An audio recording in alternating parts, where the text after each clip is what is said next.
I'm gonna wait till some more people come in. We gonna wait this out.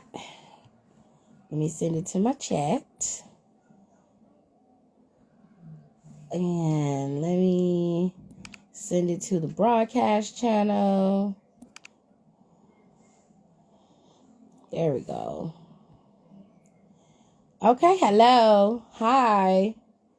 How are you? Some of y'all that follow me for other reasons other than wrestling, y'all probably not gonna care about none of this. So y'all can stay or you can leave. It's totally up to you. But today we talking wrestling. That's usually what you come to my page for. It's for wrestling related content. With all that being said, let's get into it. So I didn't feel like going over on YouTube to go live today. I just didn't feel like doing that. So I decided to stay over here and go live about Monday Night Raw. It's pretty mundane. I'm not going to lie. I'm not going to front and say that it was a spectacular show. It wasn't. It was okay. If you've been following me over here on my Instagram for quite some time, then you know that I used to go live over here after every single show. On Mondays, Tuesdays, Wednesdays, I would go live, and then I would go live again on Friday. I would do it consistently. But anyways, Monday Night Raw was okay. It wasn't a lot to unpack, if we're being honest. A lot of people were online complaining the last couple of weeks that the Terror Twins were overly dominant on Judgment Day, and they shouldn't have been. And this week, I guess they got what they wanted. Damian and Rhea got beat down and were not seen again or heard from again throughout the rest of the show. Finn beat up what's his name? Dominic Mysterio Daddy for like the 85,000th time. And that was it. The show kicked off originally with the 8-man street fight, which was actually pretty interesting. There was a few wonky moments in that street fight, but for the most part, it was okay. It turned out okay. It picked up at the right moments. It was a good street fight. Once it started getting its engines revving, it got the street fight got going. So, and of course, the YS6 won, and Nikki Cross was sensational throughout this whole match. She was clean. She took Ivy's ass out multiple times. It was a good time watching them wrestle. And I just like watching all of them wrestle for different reasons, but all of them wrestling together in that arena, it was full chaos because of the street fight, and I loved it. So it was nice. You know, it was cool. But moving on, okay, Finn came out there and was spewing the same bullshit. Same bullshit, different toilet. You screwed me, I screwed you. And it's honestly just getting old at this point. The time frame that Finn is talking about what Damian quote unquote did, this was back last year, actually, during the time where Finn was heavily feuding with Seth freaking Rollins. The problem I'm having with this is the timing of it. It's like you waited and bided your time until he was going up against a champion like Gunther, when you could have done this with anybody that he went up against. You could have did this with the first time he defended his championship, you know. But I guess if I'm thinking in Finn's perspective, I wanted him to get real comfortable. I wanted him to feel like he could go up against anybody, and we was always gonna have his back. And then I'm snatching the rug from underneath his feet. You feel what I'm saying? So I guess, but to me, it's been way too long for you to wait that long to come after him, and then now make it seem like it's all because you was plotting your revenge, when Liv Morgan was the most integral part in making sure Judgment Day disbanded the way that it did. Because the issue with Judgment Day originally was Dominic turning on Rhea, and you in the back talking about you didn't know what was happening. So it's just very interesting to me that now you creating a problem when you didn't have a problem months ago. It just seems odd. I would just be real and be like, I don't believe you should have been champion over me. I was the one who should have been champion. It was me, but you couldn't handle the fact that I was better than you. So you made sure that you could be champion because you knew you wouldn't be able to beat me if I became champion. That would make better sense to me. That would be a better explanation in my opinion. But go off, Finn. Do you. So Finn was out there talking shit. Damien came out there. And of course, it was a laying trap. Like, Damien should have known better. Because he came out there unarmed. In my opinion. Like, he should have come out there with a chair.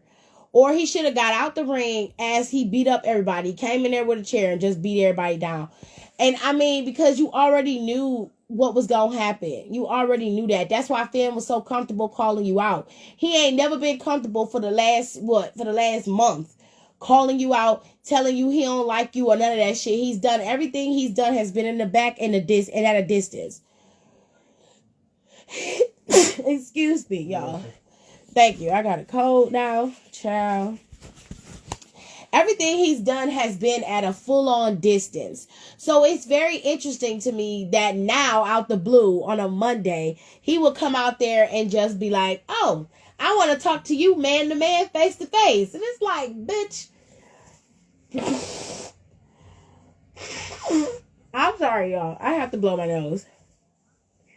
It's like, bitch, you've been ducking and dodging me for the last month. The fuck? So, anyways. Oh, thank you, Kayla. Thank you, Rico. Thank you, Walter. Thank you.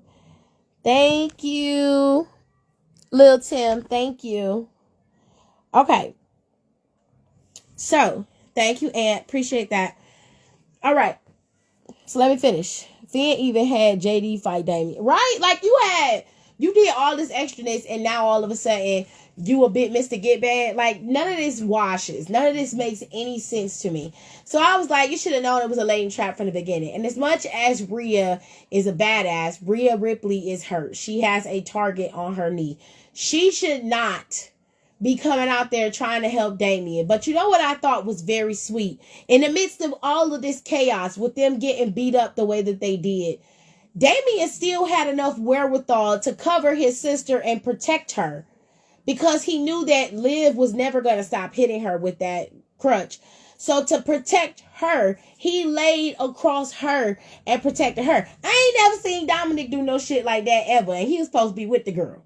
Okay? But that just shows Damian Priest's real love for Rhea as his sister. He loved her. You know what I'm saying? That's how you you the bigger brother, you protect your little sister. You know what I'm saying? And that's what he did. And I just thought that was so sweet. I was like, oh, damn, Damien, you got your ass whooped and you still protected your sister in the process. Now, in the midst of all of that, the Geek Master himself, Jey Uso, came out there with the chair and everybody ran, which always baffled me. That always baffled me because I'm like, it's 5 of y'all, including Liv Morgan, right? Everybody running from one man with a chair. You got a chair. Run!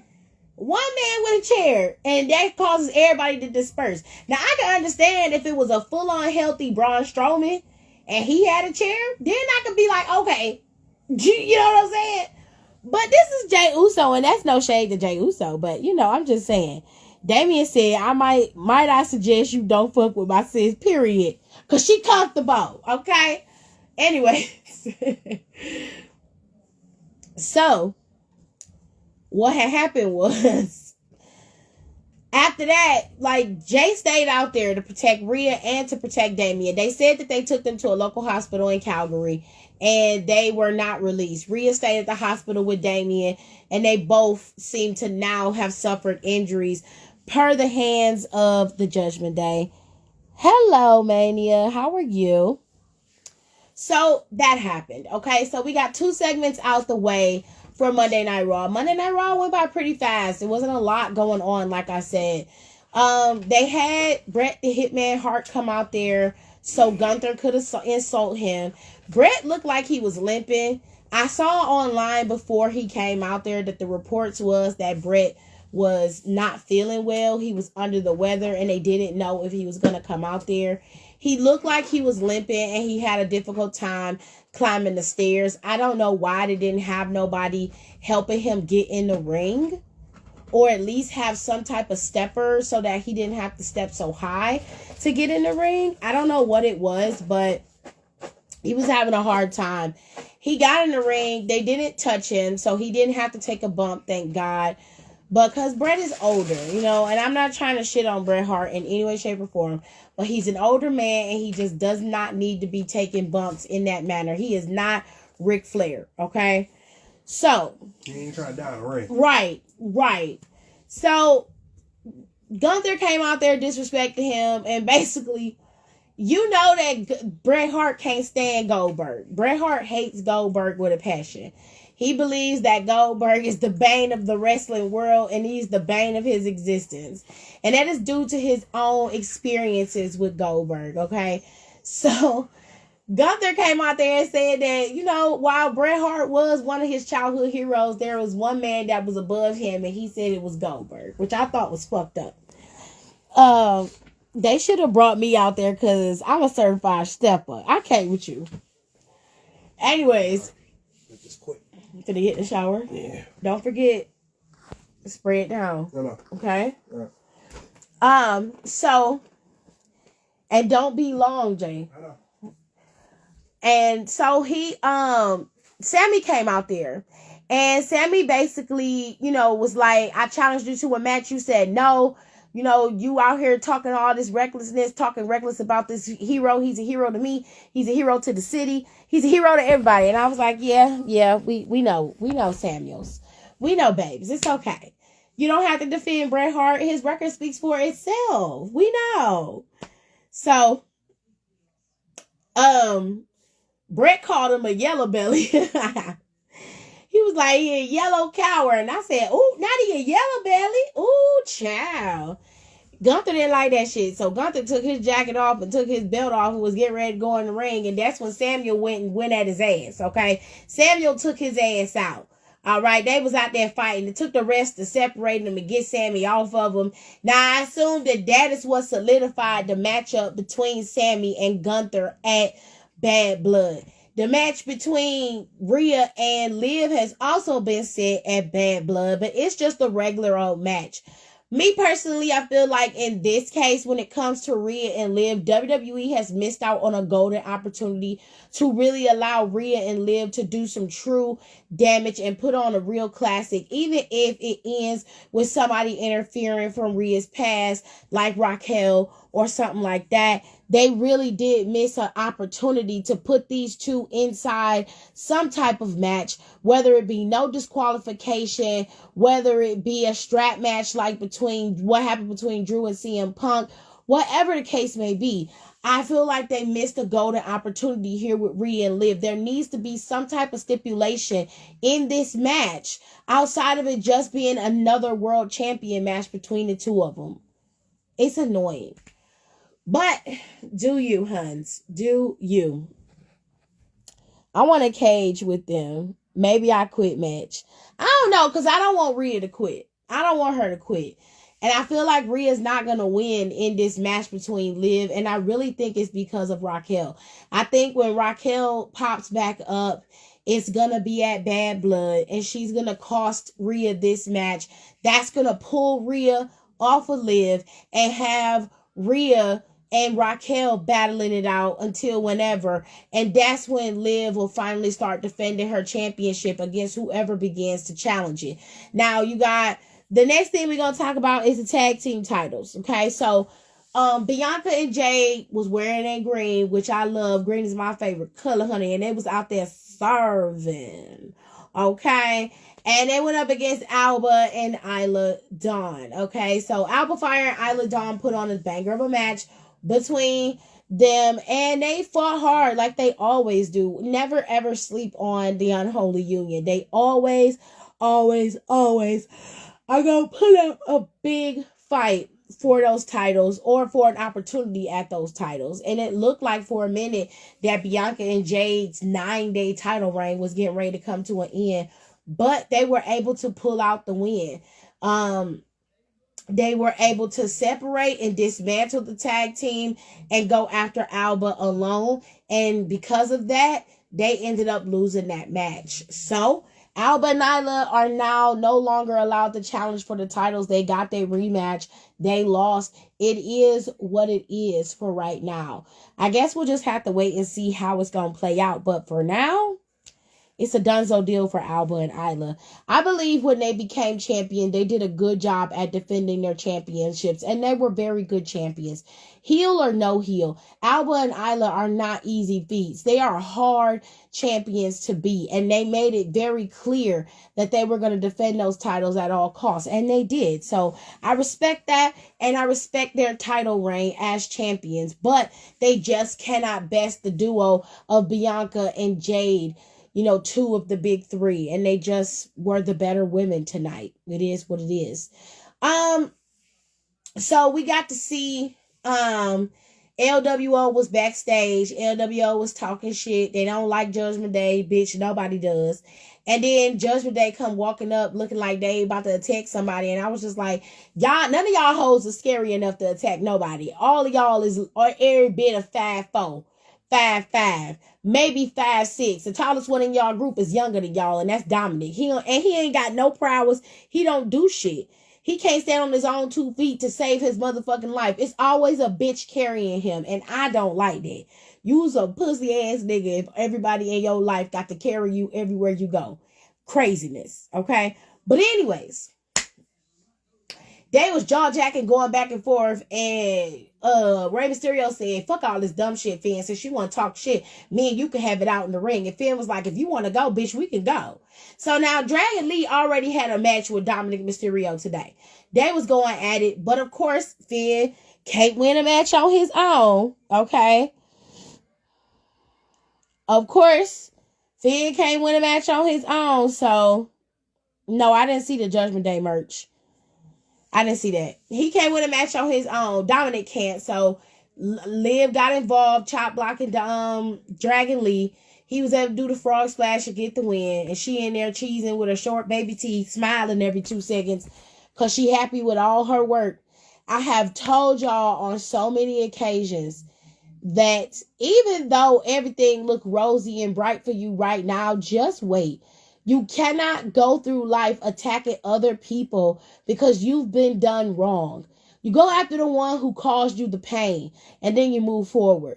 When you continue to double down on the behavior and leaving innocent bodies in the wake, it is only a matter of time before them bodies come back to haunt you in the past, in the future.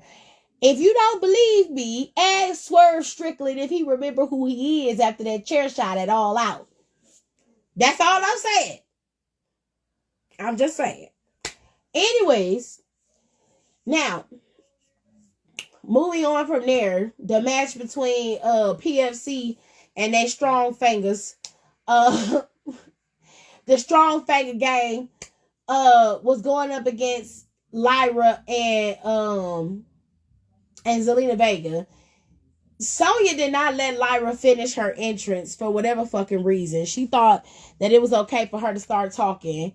And I was just like, girl, please spare us. She couldn't even do that. So they was like, you don't have nobody, it's over. And then all of a sudden, Natalya music hit. Now they scared because Natalya coming out there. Natalya came out there in her best dressed Trish.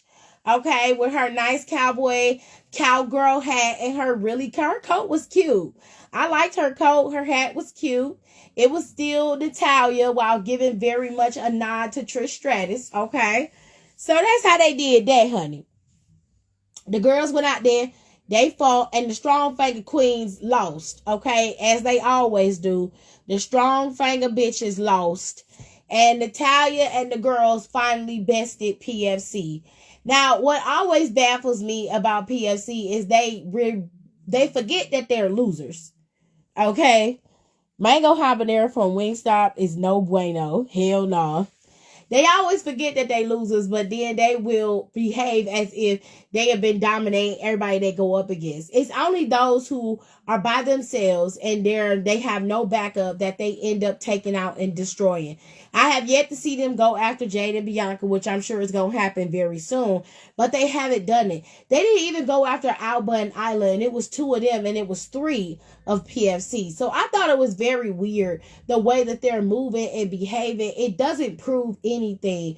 Like, even when you was going after Damage Control, you had already took out a member of Damage Control, and you couldn't even finish the job, bro. It's like, goddamn. Like, You got all these motherfucking people and you can't even finish the job. Stud line lost. That, yeah, the strong finger bitches lost, baby. They lost. They're twash, girl. I ain't had to use the word twash in a minute. Shout out to Kenny for the word. But anyways, so let's move on from there.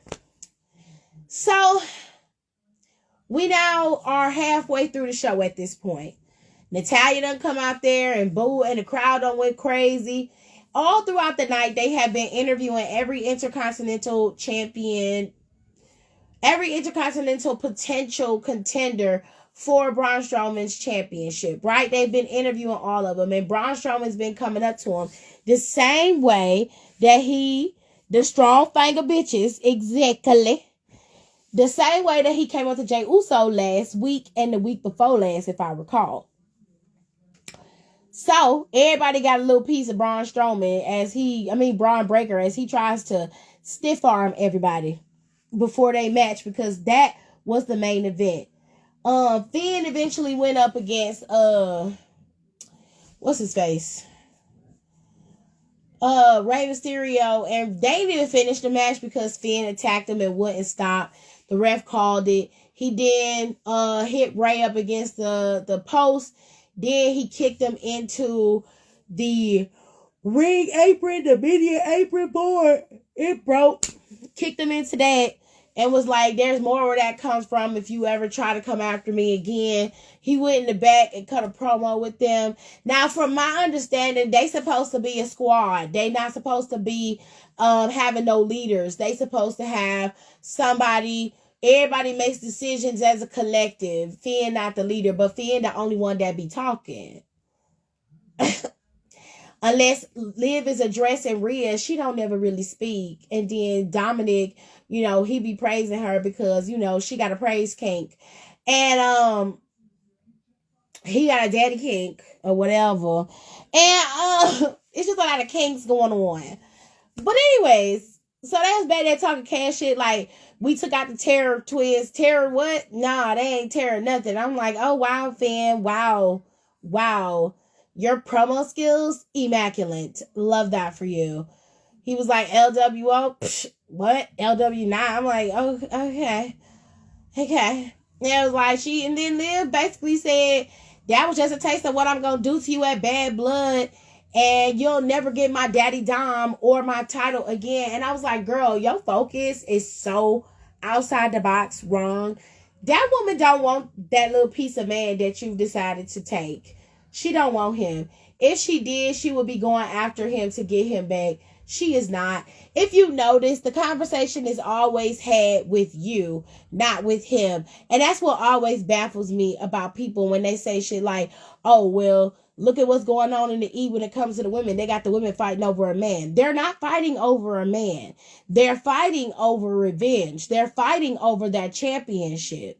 Okay? They're not fighting over Dom. Dom is irrelevant. He just happened to be someone who helped further along the story. He is no longer a fucking factor. He's just being used to maintain the depth of hatred in this storyline. That's it. That's all.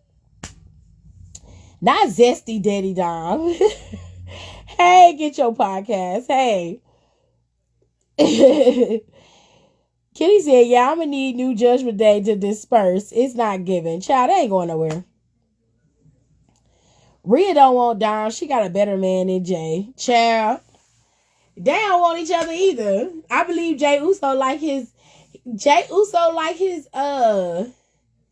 ain't gonna say, I'm gonna say this. Jey Uso like a little bit more melanin in there. Let me put it that way. I mind my business, but that's just something that it's something that I see. Okay, I'm gonna mind my business, but I'm just saying. Anyways, so that happened. Now, there was a little interaction between New Day, Miz, and Karrion. Now, next in November, it's going to be 10 years for the New Day. 10 years for the New Day that they have been together, and it's been 10 years. They have not broken up. They're breaking up in November. I want you to prepare yourself for them to break up.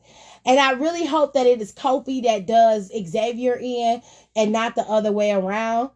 Because today, when Xavier was backstage, Karrion was still working on Miz, going after Miz mentally. And Xavier was like, listen, you can't listen to him. He is trying to get in your head and fuck shit up for you. You can't listen to him.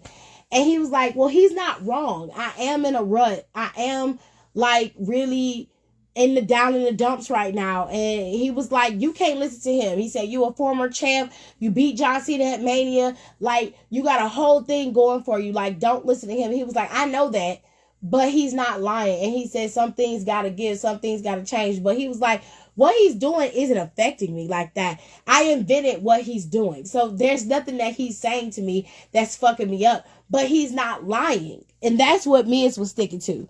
New Day been holding their strong relationship like Will and Jada. Ooh, well,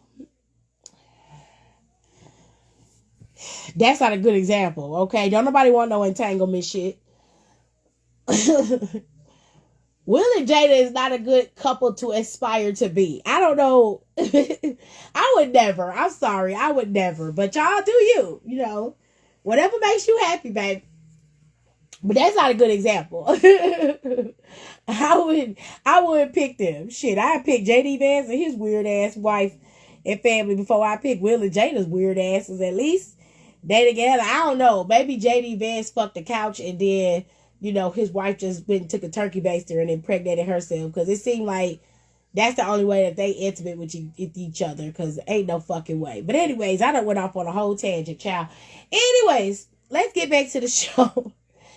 So backstage, of course, he was cosplaying as Bret Hart. Because, you know, Bret Hart was there. And most wrestling kids love Bret Hart, right? Sir, Kobe come up to him and he was like, you know, while you was cosplaying last week, doing your thing, having a good time, I was back here working, getting us a tag team championship match. So Xavier goes, I thought we was working on individual titles, but you know what? It'll be cool if we get the tag team titles back and make it for our 10-year anniversary in November. And I was like, oh shit. Y'all need to prepare yourselves because Kofi and Xavier is about to break up. That is happening. I don't know how it's going to happen, but it's going to happen. Now, honestly, it was going to be a catalyst to that in the beginning, but Kofi could just use Omos. They ain't fired Omos yet.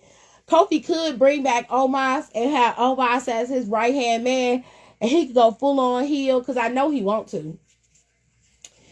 He can go full-on heel and start some shit. And had Omos running point for him, kind of the way Omos did with AJ Styles. You know what I'm saying? But anyway.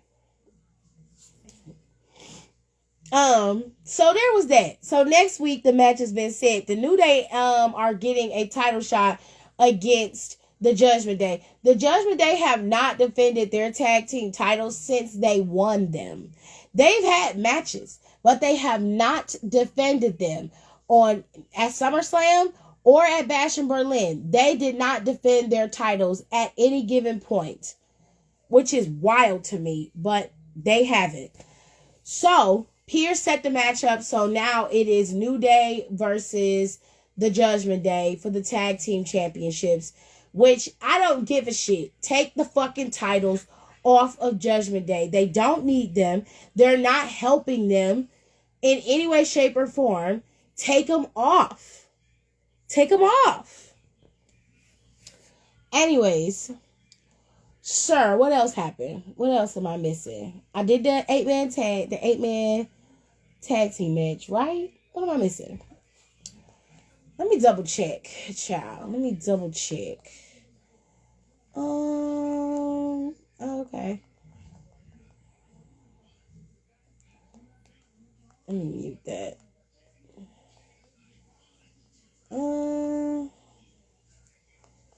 It's a $1 million baby. Hell no. Oh, okay. Let's talk about Drew.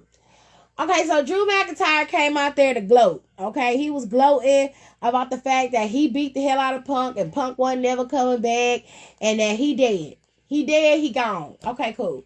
So he decided to turn his anger onto Wade Barrett. He felt like Wade Barrett knew and was the last friend that he had. So he knew full well what he had going on, what he had to do. And he was like, I already covered the 6-woman tag, so I'm not missing that. He was like, basically, I'm disappointed and I got some bad news for you. Like, you was supposed to be my number one dude. You know what I'm saying? And your ass is out here protecting CM Punk when you know I'm trying to end him. You know what he's done. You know how he's done in this locker room and in this industry. I'm trying to get rid of him and you protected him. He was like, I'm not mad at you. I'm disappointed. So Wade Barrett took his headset off like, nigga, what you trying to do? The fuck you trying to do? Okay, he was ready to bang. He was ready to fight. That's where Adam came out there, and for once, Adam got some cojones. Cojones grandes. Because Adam said, what you finna do? He was like, you finna attack Wade Barrett because you can't get your way? Because you're childish? He was like, no, you're not going to do that. You're going to get your ass in this ring and listen to what I have to say because it pertains to you, my dear. So he was like, okay, Adam, what the fuck do you want? And Adam was like, I actually was in talks with CM Punk. And while you believe that he's dead, he is not. He is not down and out. He is all right. And he is more than eager and ready to come back and fight you. But he doesn't want to just come back and fight you just out of the blue. Oh, nay. No. CM Punk wants to fight you in an ending match to end this because we're tired. We're tired. He's tired. We're all tired of this foolish ass merry-go-round. The last match you had was supposed to be ending to y'all feud, but you couldn't let it go because you're too much of a pussy. And you can't stand losing. So you attacked them thinking that was the way you was going to end shit. But that didn't work out for you in your favor either because CM Punk is not dead. He is yet alive. Okay? He's alive. Yeah. And so I decided that the two of you are going to finally end and dead this feud inside Hell in a Cell at Bad Blood. And I was like, oh, yes. Thank you, Father. Amen. Amen. Glory be to God. Yes. Yes. Ain't it good to know you can whisper to God and know he hear you, Jesus? All right. We gonna be done with this shit in a couple weeks, baby. I can't wait. Now, the Hell in a Cell match is set. It's gonna be CM Punk versus Drew McIntyre in a Hell in a Cell match at Bad Blood on October 5th. Now, let's get to the Intercontinental #1 Contenders Fatal 4-Way match, okay? So the boys was out there fighting. Now, they did do a tribute to the fallen hockey players that was killed by the drunk driver. The two brothers were murdered while they was biking. And they did do a tribute to them because they were in their house, I believe, when they were in Calgary, Alberta. So, respect to y'all, the family. I don't know the family. I don't know how to say the name. Is it Goudreau? Or Godreau? I don't know how to say their name, and I don't want to mess them babies' names up. But they barely had begun to live. Them children was born in 94 and 93. Okay, they were literally 1 year behind each other, and they barely had begun to really live, and their lives was taken from them from a drunk driver. Please, y'all, please. If you're gonna drink, then don't drive. Uber, fucking Lyft, okay? Car services, taxis exist. The bus, bitch. Just stop driving drunk. People are leaving here earlier than they should because y'all are being irresponsible and reckless. You gotta stop. All right? That's my little PSA. We almost done, y'all. I promise. We is almost through. We about to get to this final match. Okay, so the Fatal 4-Way was happening. Ilya Dragunov, Braun Strowman was at 45% capacity, child. and Pete Dunne and Jey Uso. Now, before the match started, Pete Dunne thought he had everything in the bag and was being very arrogant. He was not being very mindful. He was not being very demure, okay? Because Sheamus went and got his shillelagh and started whooping his ass. He punched that man hard in his face. And then he grabbed that shillelagh and tried to hit him with it, but Pete moved out the way. The referees came in to kind of stop it from happening, but Sheamus had started throwing that shillelagh around and said, "Get the fuck off me. Don't touch me. None of you motherfuckers better touch me," okay? He was ready to fight. And I don't fucking blame him, okay? Sheamus been getting his ass whipped and shit taken from him for weeks by Pete. He tired of Pete's shit. And I don't blame him. Now, Pete is a strong motherfucker, okay? Because not only do he got a real strong feud with Sheamus going right now, he also got a nasty feud with Trick Williams in NXT. So after this grueling ass match he just had on Monday Night Raw, his ass is now on a flight to Florida because he got a last man standing match that he got to get into in NXT, child. Pete Dunne is another level, okay? He is on some motherfucking cyborg type shit. Because it could never be me. It could never be me. You are not about to pay me enough money to slam my bike on the mat 50 times in 2 nights. I got to do that. And I still got house shows I got to do. Absolutely not. No, sir. No, sir, I will not. Now, the boys went out there and was fighting, okay? It was a lot going on in this matchup. Jey Uso, Ilya and Pete was going at it. They was going back and forth, back and forth. The killer part about this match, or where the match really started to turn, is when Bronson Reed showed up and took out Braun Strowman completely.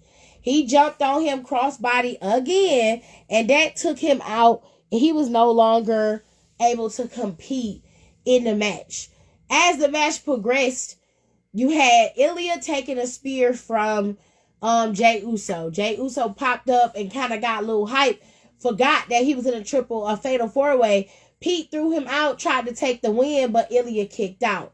Now, as the match progressed, Pete thought he was able to get another pin, but Ilya was able to take him down. He got him on the ground, hit him with the H-bomb, and then he tried to pin Pete, but Jey Uso came in with the save. That's when he hit Pete with, he kicked Ilya in the face, I believe. Ilya rolled out the way. Pete got a frog splash, and he was able to pick up the win. And that's how the show ended. That frog splash was over and done with. And he was in the ring celebrating. And, of course, Brian Breaker came in the ring to flash and make sure everybody knew that he was still champ, which I was like, girl, we don't care. And then USA Network did us a favor and cut it off so we didn't have to watch him standing in the ring looking like an orange Oompa Loompa. Okay? Child, Monday Night Raw was cute. Now, there were a few things that we found out. First of all, 3 matches were set and made for Bad Blood all in one night, which I can appreciate, okay? But we also learned that by October 7th, Monday Night Raw is going back to 2 hours.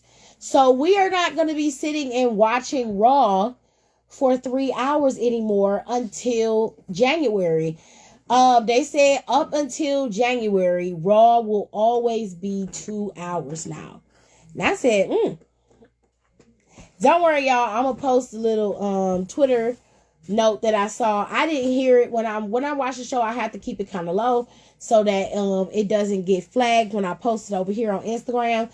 So I didn't hear him say that, but apparently they did. Monday Night Raw is going back to 2 hours. Now, for those of you that realize that NXT is on tomorrow, your ass need to be watching it, okay? Julia is making her in-ring debut tomorrow up against Chelsea Green, okay? And I'm sure Roxanne's little bite-mite ass is going to be sitting somewhere perched and ready to watch, okay? Also, the main event is going to be Trick Williams, or they might have that open the show. I would let that be the show opener. Trick Williams versus Pete Dunne, last man standing match. And then we got a little thing from Ava today. So apparently something has happened to the Rascals. Mysteriously, they are not cleared to compete. I don't know why. What's going on? Why is that? Excuse me. Got a little cough? Yeah. A little tickle? Little tickle. Okay, babe. Okay. You all right? Yeah, I'm okay. All right. Anyways, child, they say something happened to the Rascals, but y'all know Wesley did something to them, right? But anyways, they say he did something to him, child. They say the Rascals ain't gonna be able to compete. So instead of Axiom and Frazier defending their titles against the Rascals, they have to defend their titles against the former tag team champions in the Street Profits, one of the most decorated tag team champions in the WWE to date. Child, Axiom and Frazier got a problem on their hands. I kind of low-key want the Street Profits to win. Not even trying to front. I low-key want them to win, though. I do. Hey, Wavy Tay. Yeah, child. He's sick. He done gave me his cold, too. I'm trying to get over the stomach flu, and now my throat raspy and my nose is running. I can't win from losing. I get one part of my body sick, and the other one's starting to get sick, too. Like, God damn. What's that? Oh, no, thank you. They said, Aaliyah said, get better, AJ. I'm trying. I appreciate it. So anyways, y'all, that is your Monday Night Raw recap. I implore all of you who are listening to this in the playback and, of course, live to please watch NXT. NXT is well worth the watch. And, of course, when they make their move very soon to the CW, they're going to need all of the people that was watching it over on USA Network to move over to the CW as well. It's a very good show. Shawn Michaels does a very good job of building up these stars and preparing them for the main roster. It is such a well done show, and sometimes it's so much better to watch than watching the main roster. It's just really, really good. All right, so let me see. Do you think they will ever do Jade and Bianca versus Lash and Jakara for the women's tag team championship? I don't know. There's other teams in NXT that want a shot at the titles. Of course, you got new Fatal Influence. They probably gonna want a shot at those titles at some point. Lash and Jakara already have had a shot at Alba and Isla. Do I think they will ever give Jade and Bianca to let them go up against Lash and Jakara? I wouldn't mind it, but given the way that Shawn Michaels operates, I don't see that happening anytime soon. I'm not mad about it, though. I love all four of those women. I think they're all great in their own right, and I get why you want to see them all in the ring together competing against each other, because it just will be a very good black girl moment, okay? But the stars just didn't align for them to wrestle right now. It doesn't mean that it won't ever happen. It's just, it may not happen right now. If it does, though, I hope that you keep your excitement and you watch the match and you enjoy it, because it'll be tailor-made for you, boo-boo, okay? Well, the swelling on my left ankle is slightly down, and I could walk normally, but it still stings, and I have a big bruise. But you're gonna be okay, Kayla. You see? You got a lot of strength, girl. You strong, okay? You gonna pull through. You made it. Where we go? She sprained her ankle. It's all right. You strong, girl. You got it. Okay. So we also got Ridge Holland going up against Duke Hudson tomorrow in NXT, and y'all know Ridge Holland halfway crazy. So that's probably going to be interesting. And Thea Hill says she hates the man, which is typical of a 19-year-old or 20-year-old to say about somebody, is to say that you hate them because they think that's the worst thing you can say to somebody. I don't think that's the worst thing you can say to somebody, but you know. I'm petty enough to dig deep enough to find out what's the worst thing I can say to you. You feel me? I am that petty. I will admit that. But I have been getting better and not doing that to people. I have. Give me my props. I have been getting better at that. But anyways, let me see. I heard the PD diss track. I liked it. Trick Williams did do a little diss. It was cute. It was cute. Now, what else happened?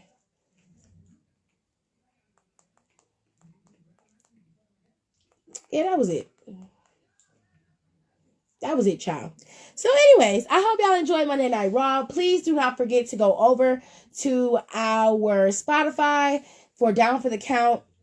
Down for the Count has a Spotify. You can go over there and listen to my recap of All Out. Please comment on there and let me know what I got wrong. If I got something wrong, please let me know, and I will add a correction to that so I can make sure people know that there needs to be added a correction. Let me know what you think of that particular format. So when the girls are not able to do a recap of all the PLEs, I can give you guys a quick rundown of everything that happened, like what happened with Bash in Berlin, what happened with NXT No Mercy. We didn't do any recaps of that on the pod, and that was just because we just was too busy and I was sick, so it was difficult. But if things go back to normal and we get a better thing, you guys really do blow up the numbers on that particular podcast, I will make sure that I cover that when the girls can't cover. Okay? Williams Brian said, I kind of wish they had Trish team with Lyra and Zelina because of like the history Zoe and Trish have. But I already knew it was going to be Natty. You know what, William? I kind of wished it was her too, because that would have been a full circle moment. Because the last time Zoe and Trish came into place, let me see that court scene. The last time Zoe and Trish came into, came face to face, Zoe laid Trish out, and Trish was laid out. So that actually would have been a really cool moment. So you actually got something there. You got something there, bro. You got something there. Thanks, Kayla. Anyways, y'all be sure to go over to the podcast and listen to it over on Spotify. You can also listen to it on Apple Music, the Apple Music podcast. You can listen to it over there as well. So don't forget to do that. All right. Make sure you guys follow me over here. Usually I go live over on YouTube every Monday, Tuesday, Wednesday, and Friday. Yes, girl. I works. Okay. But I decided to go live over here so I can talk to y'all right quick. Dang, I'm late. It's been a minute. Hi, Tim. Hey. Yeah, baby, you late because I'm finna go. But I will repost it and you can listen to the recap. I'm sorry. I just was tired and I didn't feel like pulling out my laptop, and my phone gets super hot when I pull up StreamYard for YouTube. So I was just like, you know what? I'm going to go live on Instagram. It's been a minute since I've been live on Instagram anyway. So I appreciate y'all for coming over here and listening to me rant and rave. I will try to be back tomorrow. If I don't feel well, I won't be back on here tomorrow. But y'all be easy. I hope y'all enjoyed the show. There are 3 matches, like I said, that are set for Bad Blood. That's Gunther and Sammy, Liv and Rhea, and now Drew and CM Punk for Hell in a Cell. All the other matches are just title matches. They don't have any stipulations to them. I kind of wish they did, but they don't. So it is what it is. But y'all, make sure y'all come back over here and continue to follow me and share this live so other people can see it once I repost it. Okay? Thank y'all for coming, and I'll see y'all next time.